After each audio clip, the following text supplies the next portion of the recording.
Live from the Washington, D.C. area, it's the Inside Scoop. All the news that our viewers want to know. Now, here's the host. Good evening, everyone. My name is Woolen, and I'm your host this evening for the Inside Scoop. Tonight, we have with us a really important organization to Fairfax County. They are veterans to Inside Scoop, but they've been doing so much more work since their last interview with Catherine Reed. We have with us Joe Fay, and then the second portion we're going to have with us Kevin Rockmann of the FACETS organization. Joe, thank you so much for joining us here again. Oh, thank you for having us. We're really happy to have this opportunity to talk again. Absolutely. So FACETS does fantastic work, and as I mentioned, you all have been on Inside Scoop before. But for those who might not be familiar with your organization, so FACETS is an acronym? It used to be an acronym. Okay. Right now we say it's just FACETS. It's just FACETS, right? okay. Yeah. And originally it was Fairfax Area Christian Emergency Transition Services. Mm-hmm. And over time we've just become, not simply Christian, but working with people of all faiths and throughout our community. Absolutely. And so your focus is homelessness or just issues that primarily impact indigent communities, or? I'd say our focus is our community here in Fairfax County, people experiencing poverty, people experiencing homelessness, but everything from help with basic needs to stabilization services to transformation. How do you change your life over time? Sure. And one thing about Fairfax County is that most folks, when they think about Fairfax County, they think of how affluent it is. And it is, and We've got fantastic schools, but we absolutely have a vulnerable community that we need to take care of. So before we get into that, how did you become the executive director of FACETS? I came to FACETS, I had been on a nonprofit board of another nonprofit, Northern Virginia Family Service. Mm-hmm. I had been working in government contracting, but over time became more and more engaged with the nonprofit board work. And then the opportunity to really change careers and come over to FACETS came for me in 2017. And I joined FACETS as the executive director. Okay. What was the need and what drew you to want to lead this super important organization? I wanted to do things that were important for our community, right? Things that would make a difference. The need here in Fairfax County, as you said, it's easy to miss, right? It's easy to get up in the morning, get in your car, drive out of your garage, and not see some of your neighbors, right? And it's can be shocking that a third of the residents in Fairfax County aren't that far from, an emergency that could knock them off their stride. Let's talk about that. What are the indicators that you see from, leading this organization what leads up to someone being, like you said, one paycheck away from tragedy? So, housing is expensive here, mm-hmm. right? It's expensive to live here. Food and gas are becoming more expensive. And there are many of our neighbors who the wages they earn really aren't enough to pay for all of those things. So if you're just making it, then any medical bill, surprise medical bill, your transmission goes in your car. Well, you need to have your car to go to work, but if you don't have the money for the transmission, how do you maintain that job and how do you keep up with your payments, right? So for many people, it's just you're so close to the edge of making it that one emergency can really set you back. Sure. I live in Fairfax County, obviously, and the small community that I'm a part of where I live, we've got single folks, we've got small families, we have younger citizens, older citizens, and I'm sure everyone's dealing with their financial situations in their own way, very privately, obviously. What are some misconceptions? So anyway, I say that to say, as you mentioned, we could look at our neighbor and not even realize what they're going through. So what are some misconceptions that you see that people have about those that are battling or on the cusp of homelessness or dealing with poverty? Sometimes it may be easier to think that it was because of a mistake that an individual made, mm-hmm. right? Or because of a lack of character or a lack of commitment or a lack of desire. And in so many cases, it's none of those things, right? You're attempting to do all the right things and just not keeping up. So I'd say that it's an individual's fault is a misconception, and maybe one that makes us feel better about our own path because, there but for the grace of God, right? Yeah. That's right. So the people that come to Facets, Yeah. I'm sure you get people from all walks of life. Before the show started, sure. we were sharing how I was a volunteer in the Manassas Adult Detention Center. Oh, and yes, right, yes. And how there are people from all walks of life that just come to that crossroads. Right. And you can look at someone, if you were to see someone who was a previous inmate in Walmart or in the bank, you would never assume that this is something that they experienced. So with you encountering people in Facets, what are some of the links as far as what people think about homelessness or those who are dealing with poverty versus the reality? We see folks that have all kinds of realities, right? Our Hot Meals program works with people who need a meal tonight, right?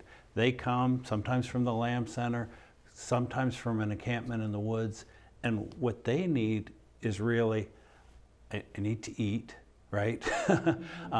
We see people in our hypothermia program who need to come inside for the winter, right? Our hypothermia program is a partnership with churches through the winter months so that people can come inside and have a warm place to sleep and a meal, right? So there's a set of folks that really just need help with their basic needs. And then as we move towards that stabilization we talk about, there's people who have moved out of homelessness and maybe are in permanent supportive housing, right? Supportive housing where they're living independently, we're paying some of the financial support of that housing, they pay rent to the extent that they're able to, and they work with one of our case managers. So it's kind of a path from that period of homelessness to greater and greater stabilization. And then we have folks that we work with in affordable housing neighborhoods who are, they're kids, teenagers, and families in our after-school programming, or in or families that will help with navigating the system, really, because many, for first-generation families, and really for anyone, the systems here can be complicated, right? Yeah. So the services, I heard you mention, you've got a hypothermia program. Right. You have a homelessness prevention program. Yep. I guess utility and rental assistance program. Yep. After school program? After school programming. We also run the family shelter for Fairfax County along the Route 1 corridor. So that's families who have lost their home coming into shelter, and we work with the family to try to get them into housing again, back on their feet. And then we're operating since November the Bailey's Crossroads shelter. So that's a 24-hour-a-day shelter for single men and women experiencing homelessness. Wow, so you all do a lot. Yes. Wow, so we're going to get into a bit later how folks can help this organization. Sure. But just kind of going back to what we were saying before as far as the concept, the idea, or the vision or the perception that people have of Fairfax County. In your experience, how has Fairfax County changed, or the needs of citizens changed over the past maybe 10 years? 10 years, if you think about the last 10 years, we experienced the pandemic, right? The economic upheaval of that. And now we're kind of through that period, right? But we're in a period of, I think, rising costs and real challenges in terms of maintaining income, high enough income to afford to live here. And right now we're seeing inflation. Hopefully that won't be long term, right? Sure. But it's something we're dealing with now. Something you have on your website, it says that one of the goals of Facets is to serve people with dignity. Right. What does that mean? So serving people with dignity to me means it starts with seeing the individual you're working with as a person, right? Hi, I'm Joe. What's your name, right? Sure. What brings you here? I mean, a lot of times, and people experiencing homelessness particularly, can be unseen, right? Unacknowledged, and just starting with engaging as an individual and seeing the person, talking to the person, and then talking about what is it that you need, right? And I think that's the starting place. Absolutely. I totally agree when it comes to just dealing with people as individuals and seeing them as human beings. Recently, I was listening to, I'm not going to say which local government it is, right. but I was listening to a board meeting where one of the supervisors was chastising a local organization for serving immigrant children, providing medical needs to immigrant children. And the cause for concern was not the fact that they were sick, not the fact that they were children, it was the fact that they were sick immigrant children, as if that locality was doing something wrong for serving these undocumented immigrant children. From a policy perspective, but also a human perspective, how does FACETS deal with maybe folks that express concern about how we serve vulnerable communities no matter what their citizenship status is?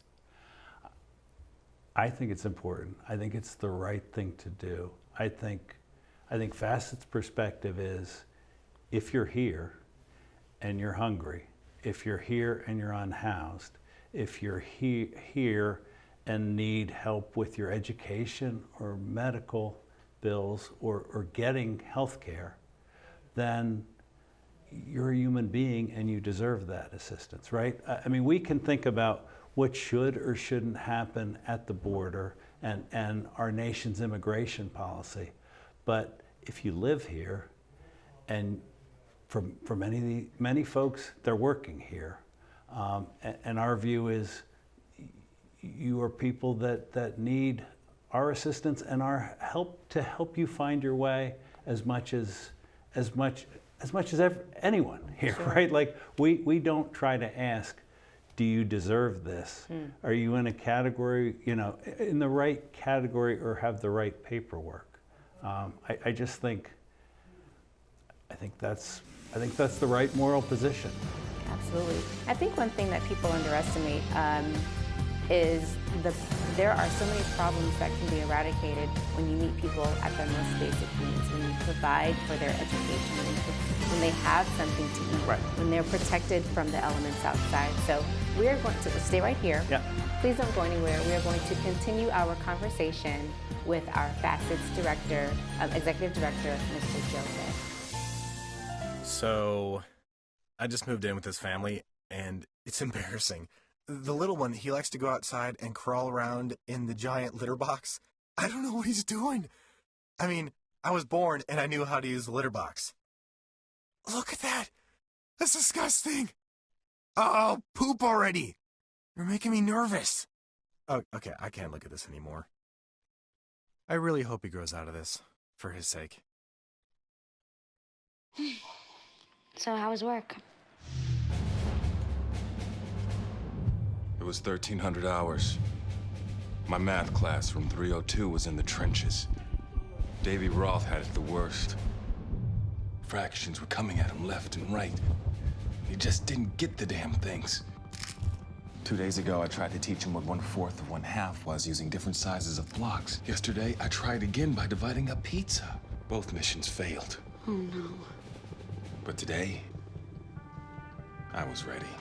I created a combat math game where the only way to beat the enemy is to out-fraction them. Davy conquered every last denominator. My game was so successful, the principal is deploying it to math squadrons all over the school. Anywho, how was your day? Oh, today my boss treated the office to salad wraps. Salad wraps. I know. 150 over 90. 180 over 111. 160 over 110. I had a stroke. This is what high blood pressure looks like. You might not feel its symptoms, but the results from a stroke are far from invisible or silent. If you've come off your treatment plan, get back on it, or talk with your doctor to create an exercise, diet, and medication plan that works for you. Go to loweryourhbp.org. If I would have followed a treatment plan, I would not be in this situation. We're back to the Inside Scoop. Here again, your host. And thank you so much for joining us back here on the Inside Scoop. I'm Alpha Woolen, your host for this evening, and we are going to continue our conversation with Joe Fay, who's the Executive Director of the FACETS organization here in Fairfax County. So when we left off, I do want us to carry the conversation into policies that can help prevent and mitigate homelessness and issues that concern indigent communities. But I do want to focus, I just want to close the loop a bit when it comes to our immigrant communities. Yeah. I really think that when we, as I said before we left off, when you fill someone's belly, when you cover their head from the elements, provide them shelter, when you provide for their education, that enables them to be more productive citizens. That gives them a better quality of life. So how, I guess my question to you is, how do you deal with naysayers that have the perspective that these resources should only be available to certain types of citizens? You know, sometimes our grants limit us in helping only people with certain documentation through the grants. And one of the reasons why we fundraise is so that we can continue to fund, to serve everybody in our community, right? When we sign a grant, we obey the conditions of the grant. And if that grant chooses to limit who we can help because of status, then we attempt to help people without that status through other mechanisms. You know, in many cases, the children that we're working with may have parents without documentation, but the children are growing up here, the children were born here, the children are gonna spend their lives here. And helping them through education, helping their family maintain their, helping their family thrive is good for all of us, right? It's good for those children so that when they're second generation parents, they're successful and they're giving back to their community. And we want to help those kids, and we don't want those kids to fear whether their parent's going to come home tonight, right? So it is a very challenging time throughout our community. And I think that's a perfect segue into the conversation on policy. Have you been finding that since the advent of this new administration that it's harder?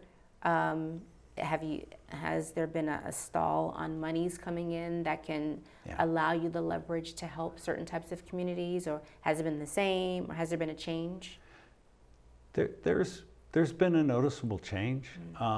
There have been, frankly, cuts in funding of social services, right? In our HUD funding, there's a push to redefine the HUD supportive housing programs. And one could argue, that some of the change, one can legitimately argue for some of the changes, right? Argue for encouraging work, encouraging mental health treatment, encouraging addiction counseling. Where we diverge is where that becomes mandated and the program becomes time limited, because a lot of the folks that we're working with aren't going to be able to stand on their own within 2 years. And it's better for, one, it's more economically efficient to house people than to have them unhoused, where they are a burden economically in other ways, right? In hospital emergency rooms and in other services that end up being provided. So speaking of budget ramifications of these types of programs, what should elected officials take into consideration or keep in mind when they're considering what to cut and what to keep going when it comes to budget decisions? That's a big question, right? and budgets are hard choices, right? But I think it's important that we remember the most vulnerable in our community. And I think it's important that we continue to fund the programs that work well, right? And I think they are efficient. I think frankly, Fairfax County works with a lot of nonprofits like Fairfax. I think FACETS and other nonprofits are very efficient in the way we utilize funds. I think we are able to hire people fairly quickly. I think we can move perhaps more quickly than government. And I think the services that we provide well. And I'd urge budget, as budget trade-offs are made, to continue thinking about the vulnerable in our community and where we would be if we're not supporting them. Sure. Yeah. You all had an event recently, Right, and yes. there were a number of elected officials there. We had Representative Walkinshaw there. You That's had right. A couple of supervisors from Fairfax County Yes. there. Supervisor Supervisor Lusk, right? Yes. Chairman McKay. Right. Supervisor Jimenez. Yes. Yep. Yeah. What do you find yourself advocating for, talking to them about most when it comes to, or maybe it's not at the super local level like the Board of Supervisors, but even Fairfax County delegates and senators. We have obviously Scott Right. Suravel and Right. others. What do you find yourself advocating for most, or what are some policies that you wish they would consider when it comes to grappling with homelessness? I think, at the state level, we have the Housing Trust Fund, and when that's well funded and the Commonwealth of Virginia is investing in housing, I think that helps us at the local level, right? That helps us provide ongoing rental assistance for a period for people who are leaving shelters. So there's a marrying of local support, state support, and federal support, right? And we kind of talk about maybe the pieces where we're worried at different levels and how to address that, if that makes sense. That does make sense. That kind of takes me to my next question. Sure. The FACETS Housing First model. Can you talk a bit about that? Sure, and Housing First is, I wish FACETS could take credit, but it's really a nationwide model that says, at some time in the past, there was an idea that before one could come into supportive housing or into housing, you had to kick your addictions, and be. Yes, there were bars to entry, right? And if you think about it, how does one, when you're not living in a home but living outside, it's really tough to straighten out your life, quote, straighten out your life first, right? And so Housing First says, move people into housing, don't have high conditions on getting into housing, but then work with individuals so that they can develop their plans and become the person they can be, right? And for some that's mental health counseling, for some it's work programs, right? And training programs. So from your perspective, can you help the audience understand the connection between housing insecurity, food insecurity, and mental health? So it comes down perhaps to trauma. I mean, mental health can be both a cause and effect, right? I mean, housing security and food insecurity are challenges in and of themselves. Sure. They create ongoing just trauma, angst, right, in a person's life. I was in Leadership Fairfax, and we had, there was this kind of group game simulation of what is it like to live on very low income, right?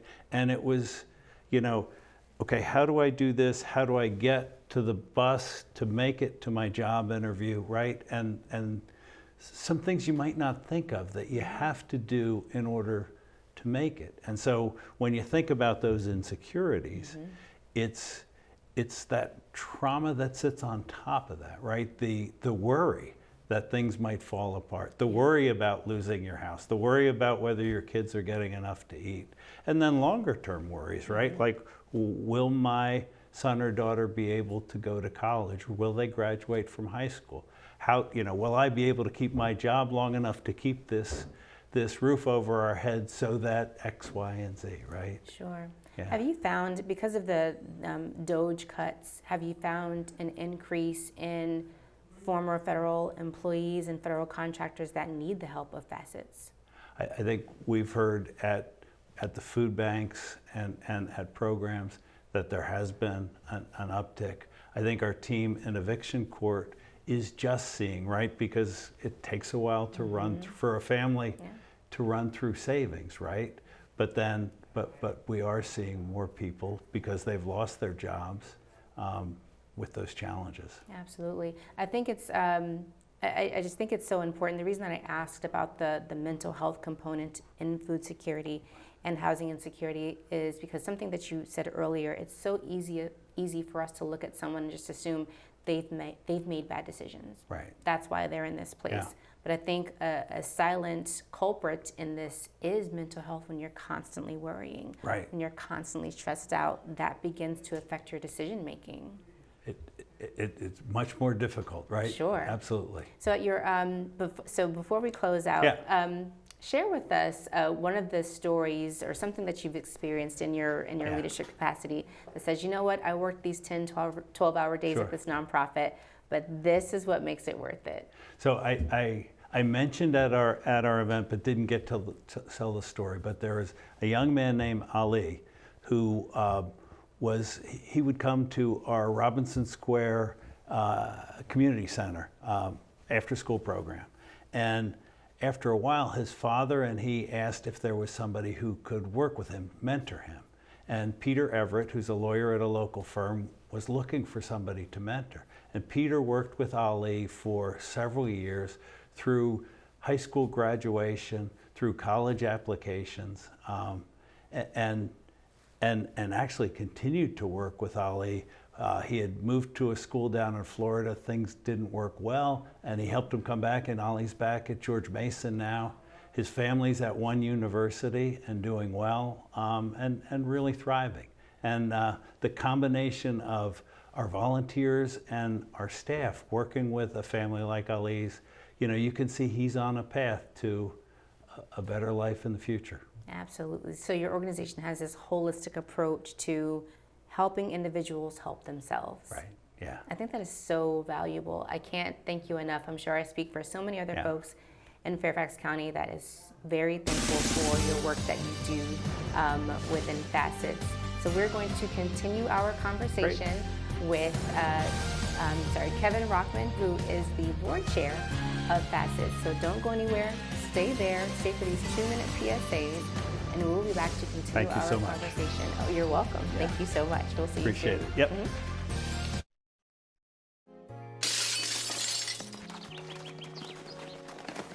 Nice going, Spencer. I can't believe we broke Old Man Hennessy's window. Correction, dude. You broke. I just threw the ball. This is really bad. What are we gonna do? We? Go to the door. Ask for the ball back. Are you serious? It's my ball, Myrtlebeck. You're so dead. I'd run away. Yeah, to Uruguay. Kiss your life goodbye. Sorry. Let's go. See ya. You never mean you're well. Nice one. Some friends you are.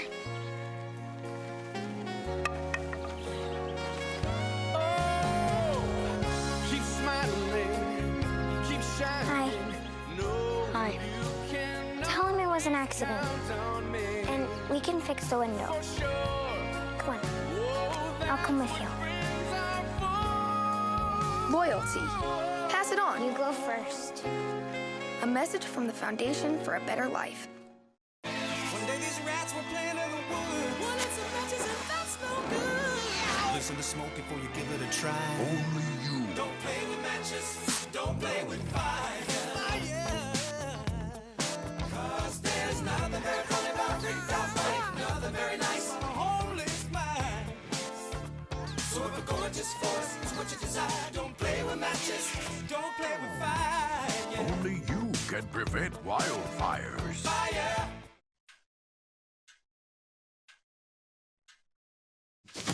Awkward. I'm the awkward silence. You try to avoid me, then there I am again. But an awkward silence can be a great thing. Like Kelly here is about to demonstrate. You haven't really been yourself lately. Are you okay? Find out how you can help a friend with their mental health at seizetheawkward.org. We're back to the Inside Scoop. Here again, your host. For staying here with us on the Inside Scoop as we continue our conversation with Kevin Rockmann, who is the board chair for FACETS organization. Kevin, thank you for joining us. Alpha, thank you for having me. Sure. So before we get into your role with FACETS as the board chair, how did you get into this position with the organization? Yeah, so interesting story. About 10 years ago, one of my former students, I'm a professor at Mason, and I teach in the College of Business, and he's an MBA, done very well working here in DC, and he said, Professor Rockmann, you really need to come learn about this amazing organization that I'm working with. Come to a board meeting, just learn about us, and see if you have any advice for how we might improve. So I went to a couple of board meetings, learned about FACETS, got to know some of the people, and then started to become a volunteer, volunteering with the board, one of our board committees, and then ended up volunteering with our Hot Meals program, volunteering with our hypothermia shelter program, and then eventually joining the board, and now board chair. Here you are. So most people, and this is just my observation, most folks don't get into this work just not having any connection when it comes to community help or human services. Was there something in your background that the work of FACETS kind of triggered within you to say, I want to help other people? Great question. For me, it was having kids. We're so lucky to live here in this amazing county. We're so lucky to have these amazing schools and facilities. I feel blessed to be able to teach at George Mason right here in the heart of Fairfax County. My kids were born in 2010 and 2012, and about the time that my former student came to me was about the time I was thinking, like, how do I be a better citizen? How do I participate in growing and building a better Fairfax County? And so I was looking for opportunities, and I had seen folks living in the woods. You know, I had seen folks on the street. I had seen folks at the Home Depot, getting meals as we do with FACETS. We give out meals 365 days a year. I didn't know it was FACETS then. I just knew people were lining up to give meals, but that's less than 5 minutes from my house. Wow, that's amazing. So in the previous segments, we spoke with the executive director. So you're on the board. So what role does a board have in this, like a nonprofit board in this work? Yeah, so we have a number of responsibilities that help us govern and oversee the work of the nonprofit. Number one is financial management, right? So are we spending our money wisely? Are we paying our bills on time? Are our bills getting paid on time? What do we need to do with regard to finances to make sure that FACETS is not only spending the county and the state and the federal government's money wisely and efficiently, but that we have the capability to serve our clients the best that we possibly can. The second area is really about strategy and mission. Who do we want to be as an organization? How do we take a broader look at what's happening in the county and understanding our needs and then guide the organization and provide advice and guidance so that we can pursue the right opportunities. One of the things that Joe mentioned in the prior segment was our work at Bailey's. This is a 24/7 shelter that is operating in that Region 2 area of the county. We've never really done this before. That took a lot of conversation amongst the staff and amongst the board and the county to decide if that's something that we wanted to move on. So that's a big role for us. We also evaluate, obviously, our programs and services to make sure that we're doing what we should be doing. We think a lot about risk. How do we mitigate and manage risk? We're dealing with vulnerable populations. We have almost 100 staff members that are working with our clients. How do we make sure everybody is safe and protected and so forth? We talk a lot about that. And really the last thing is raise money. As Joe was talking about, we just had our annual gala. It was an amazing event, and the board obviously helps out quite a bit getting folks to attend that gala and hopefully scan the QR code. That's right. You said something key. You said that before your work in Bailey's, there were a number of conversations that you wanted to have to make sure that choice made sense. I think it's easy for someone to say, oh my gosh, where there's homelessness or there are indigent communities, what type of conversation do you need to have? If you have the means, if you have the resources, make it happen. but what is involved in those conversations to make sure that these decisions make sense? So I think a lot of folks think about nonprofits maybe like they think about a church or they think about your local food bank where most of the money comes in from donations. They use those donations to buy food or diapers, or maybe they put together kits or whatever, and then they hand those out. And there's many nonprofits that do this, and they work great. When you get to the size that FACETS is, while we do some of that, we're really a government contractor. Fairfax County, in addition to the other local counties, they actually hire the nonprofits on these various contracts to oversee a lot of the services. So when we talk about something like taking on the Bailey's work, it's because the county owns a facility. They want a trusted, qualified partner to help run that facility. We are one of the bidders or potential bidders on taking on that contract. So there's a lot of machinations behind the scene, and Joe and the staff will come to the board and say, hey, we have this opportunity. Let's have a discussion about whether or not we collectively think this is going to be a good decision for us as an organization. And of course, the most important thing is, can we actually deliver? As any good contractor wants to do, you want to be able to meet your performance KPIs. That's right. You mentioned the size of FACETS. Break that down. Help us, the audience, understand. Are you a large organization? Are you smaller? What does that mean? Yeah, so we're a mid-size nonprofit. This year we'll probably be between about $9 and $10 million in terms of our overall budget, and that's split amongst the various programs that Joe was talking about. Between hot meals and hypothermia and shelter and permanent supportive housing and eviction prevention and opportunity neighborhoods and education and childhood development center. We have our community development centers. There's a lot of programs that go into that. Sure. And a lot of that money comes from Fairfax County, some comes from the state, some comes from the federal government, and obviously the rest comes from philanthropy.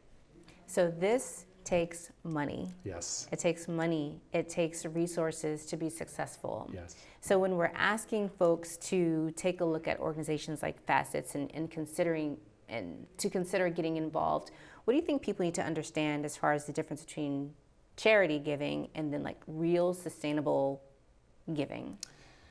So when we think about charitable giving, sometimes the image that folks have in their minds is, oh, I'm going to give money for a meal, or I'm going to give money, like I said before, for diapers or formula. Those are great things, don't get me wrong. And we need services that provide those emergency types of goods and needs. And obviously there's many food banks and other organizations that do that. That's a great example of charity, right? Your dollar goes directly to buying a good or a need that somebody has. But building off some of what Joe was talking about, to really make change in somebody's life, to get them out of a vulnerable situation and get them into permanent housing, or to get them into a permanent job, or to get them the mental health help they need, you can't just give them a sandwich. You have to give them help. And that help comes from a caseworker, maybe a job training program, maybe a lawyer that helps keep them in their apartment or in their house. And it could be even a street outreach person, right? So there's people behind all of that need. And so when we talk about more sustained giving, we're talking about investing in infrastructure that is really doing the harder work of providing help for those folks that they really need. Think about it like, do you invest in more emergency rooms or do you invest in more primary care doctors? Yeah. You might think, well, we have to build emergency rooms because that's the emergent need. And look, we need emergency rooms. Nobody would argue that.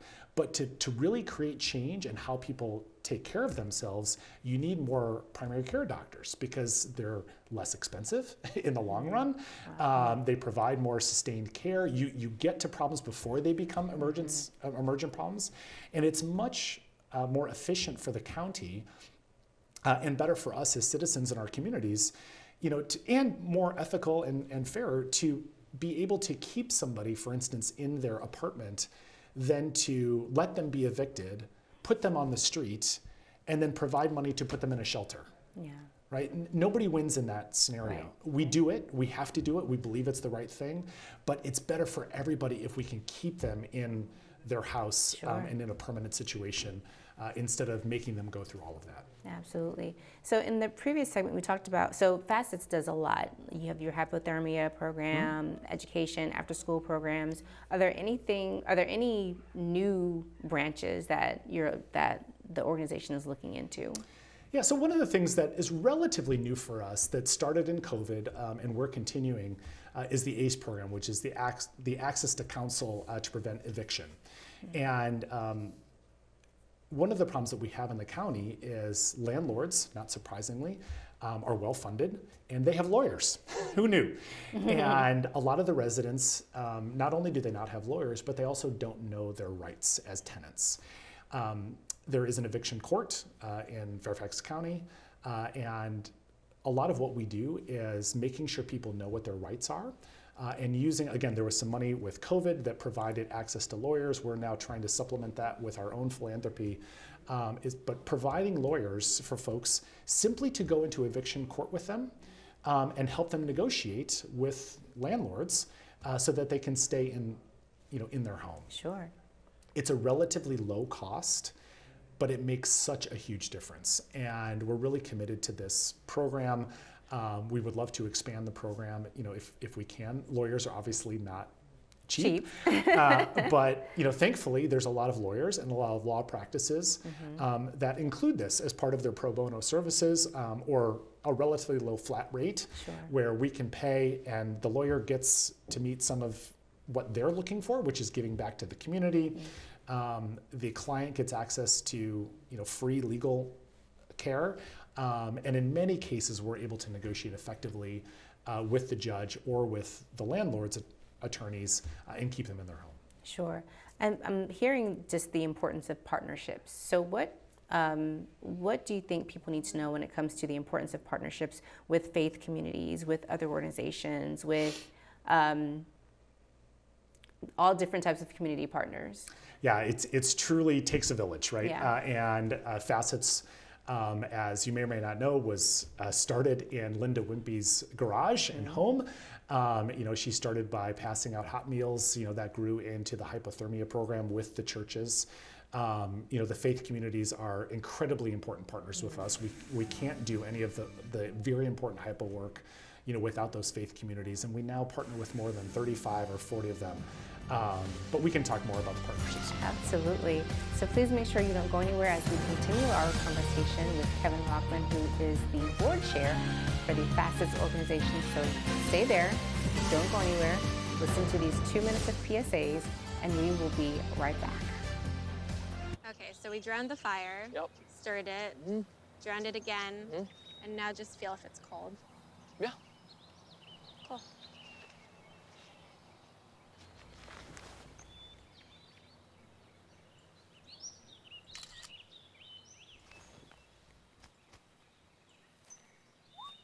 Smokey just gave me a bear hug. I know. I already posted it.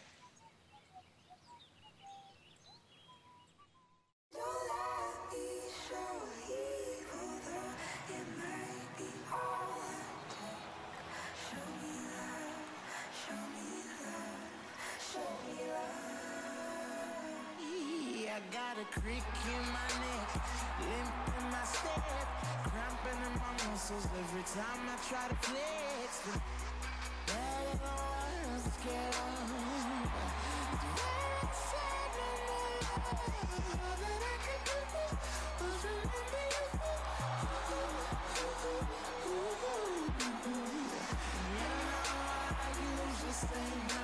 But if you throw me love, I'll throw you some more.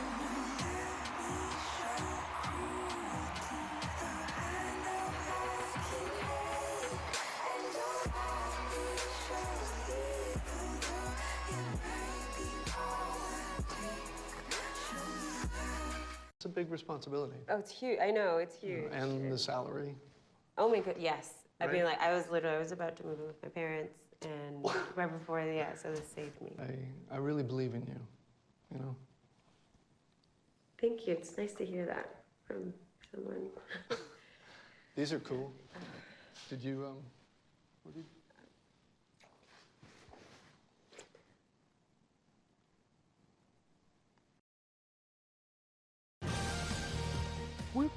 to the Inside Scoop. Here again, your host. Thank you so much for joining us back here on the Inside Scoop. I am Alpha Woolen, your host for this evening, and we are going to continue our conversation with Kevin Rockmann, who is the board chair for FACETS. And so before we left off, we were talking about the importance of community partnerships with faith organizations, universities, residents, et cetera. So expound on that. Yeah, so we already talked about the faith communities a little bit. We have another set of programs around low to middle income apartment complexes and housing areas in the county. Those partnerships are central because we're partnering in many cases with community leaders or community representatives of those neighborhoods. And you would think, oh well, this is easy to do because we have a presence there. We might be offering programs there, and this is contained both in our in some physical facilities that we have. But also just sort of in designated areas where we operate. They're called opportunity neighborhoods. And our entire job is to develop better partnerships with the community. It's important to make people safe to come for services, which is a big issue right now. It's important to make sure residents even know what services are out there. We partner with the schools in those areas. Sometimes the schools will even come to the area. They can use our space if they want to use our space. And this helps, for instance, before kids start school to actually pass out some of the registration materials. So there's really no limit to the number of partnerships that we can do. And to be honest, it's different in different areas. In Annandale, you might need to do one thing. In Centerville, you might need to do something else. In Fair Oaks, it might be something different. And but again, we're very reliant, and that's just speaking about a little bit more formal partnerships. Then you have the thousands of volunteers that we have, and across all of our programs, it literally is thousands of volunteers every year that come through FACETS and work with the clients in need. So if someone has resources, whether it's some grandparent that's got their teenagers for the summer, or someone has some $10,000 or $1,000 that they'd like to be able to contribute to, or if they've got, oh my gosh, I know I'm going to get this shipment of potato chips every single year, and I'm not going to need them. Like, how can they help FACETS? Yeah, so FACETScares.org is the great way to enter the organization. You can obviously donate there, but you can also contact us. And we have amazing staff members that answer these questions every day. In fact, I happened to stop in at a restaurant the other night in downtown Fairfax, was wearing my suit because I had just come from the FACETS event, and one of the local patrons said, "Wait, where'd you come from?" I'm like, "I was with FACETS." He says, "I'm a FACETS volunteer. I work at my hypothermia shelter. How can I get more involved?" Wow. And we love getting those questions. We know exactly who to plug them into. We had a great exchange the next day, and we do this all the time. So whether it's you have backpacks, you have diapers, or you have furniture, or you have, and I'm not saying everybody should drop their furniture off at the FACETS front door. It's not our primary service. Right. But there are instances where it really makes a difference, and we do have a need. So it's always better to ask us. And we're also in contact with a lot of the other nonprofits. So we can direct somebody if they have a certain resource or they have an idea about how they'd like to help, and we may not be the best fit. Sure. So let's just say someone's in crisis right now. How could they get help from FACETS? So it sort of depends on who it is and what the crisis is. Right now our hypothermia program is over for the year, so we're not serving folks with that. But we do offer hot meals at 2 locations every day, right? If the crisis is I need a meal, show up at Home Depot in Fairfax Circle, show up at Christ Lutheran in downtown Fairfax, and you can get a meal. No questions asked, nobody takes your name. You can have whatever meals you want, and it's amazing the folks that show up for those meals. For families, we have an intake center in the Route 1 corridor near Mount Vernon, and families can walk in. They have a housing need, maybe they just were evicted or they just moved to the area, and you can just show up. For a lot of other folks though, we talk about the coordinated community funding pool in, I think that's right, in Fairfax County. Yeah. That is a great way because you're not just accessing FACETS, you're accessing the network of partners that the county has access to. Calling that line is really a great way because you may not know, like, it's hard to make the client the one responsible for knowing which nonprofit to contact. Oh, for this one you should really go to FACETS. For this thing you should really go to Homestretch, or you should go to Cornerstones, or one of our other amazing nonprofits. Going to that central county line allows you to access the sort of the array of services. I think one thing that makes Fairfax County unique is because we have like what 1.2 million citizens, our tax base is broad, so we can do more.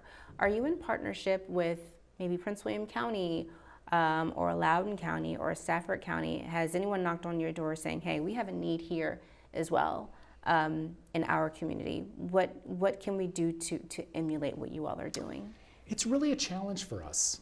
And the challenge, and by the way, it's not just Loudoun and Prince William, it's also Washington, D.C. and Alexandria and Arlington. And the challenge is we're funded by the county.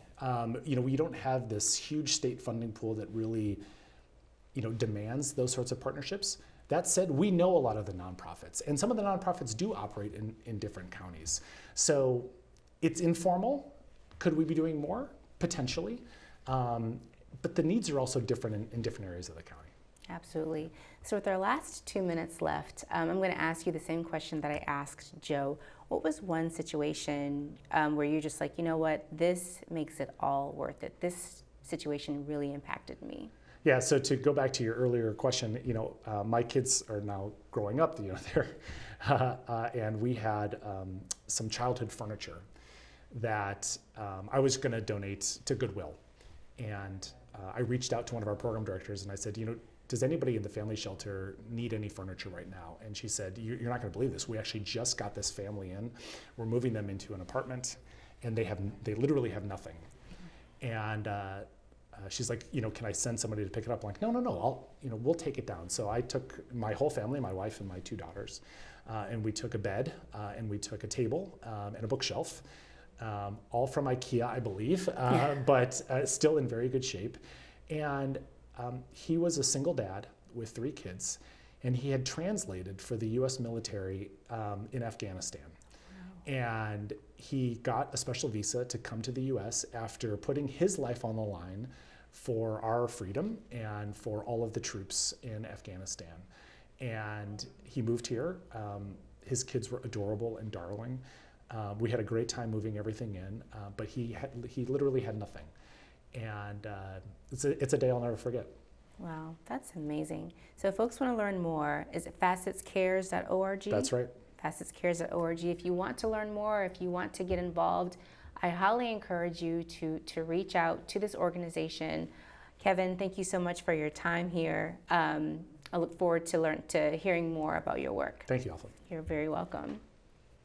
So I just want to close out with this statement here. Across cultures and faith traditions, there's a shared understanding that caring for the poor is not a side issue. It is essential to our humanity. In Hinduism, there's the idea that serving the poor is a form of worship. In Judaism, there's a command to give without a grudging heart. And in Buddhism, supporting those in need is seen as one of the highest virtues. Different traditions, different languages, but the same truth. Caring for those who are less fortunate is not meaningless work. It is a function of the human spirit. But it's also a reminder that every one of us will experience lack in some area of life. Maybe not financially, and maybe not today, but at some point, all of us will know what it means to need something we cannot provide for ourselves. We may lack peace, we may lack clarity, we may lack health, wisdom, or hope. Lack is an intrinsic part of the human experience. But here's the irony. Human lack is almost always relieved through another human being. Poverty, pain, and hardship, unfortunately, cannot be wished away. They cannot be medicated away, nor legislated away. At the most basic level, human need requires human compassion and love. Now, of course, no one watching this show would ever do this, but there are some people who keep a calculated distance away from those experiencing poverty, as if struggle is some sort of contagious infection. But in their avoidance, they're missing an invaluable opportunity. Because when you tend to someone else's need, you are reminded of your own humanity. And often the provision that you give has a way of returning to the very places where you need it most. So tonight, if you have a need, consider this. Maybe the answer to your need is on the other side of you providing the answer for someone else. Tomorrow is a special day for Inside Scoop. It would be our founding producer's 78th birthday. Jim Southworth was the steady heart behind Inside Scoop from the very beginning, shaping it with his dedication, professionalism, and his outstanding ability to interest others in the projects he worked on. He did this not for recognition, but because he believed in the value of informed conversation and community connection. Even as his health declined, Jim's commitment never wavered. He kept giving everything he could until the moment he simply couldn't anymore. Jim's work touched countless people, and his absence is felt just as deeply. Inside Scoop carries his fingerprints in every frame, every interview, every thoughtful moment. Jim built something that lasts, and that is the truest measure of a life's work. Jim is missed by those of us lucky enough to work with him, and he will always be remembered. So thank you again. Thank you so much for joining us here on the Inside Scoop. I want to again remind you to make sure you visit FACETScares.org to find out how you can get involved with this extremely important organization that helps individuals dealing with homelessness, indigent communities dealing with hunger, education needs, healthcare. Our country is at a point of crisis. And if there's anything that you can give, even if you cannot give financially, you can give of your time, you can give a hug, you can just give a smile. This organization needs you. Fairfax County needs you. So we thank you so much for joining us here on the Inside Scoop, and we will see you next week.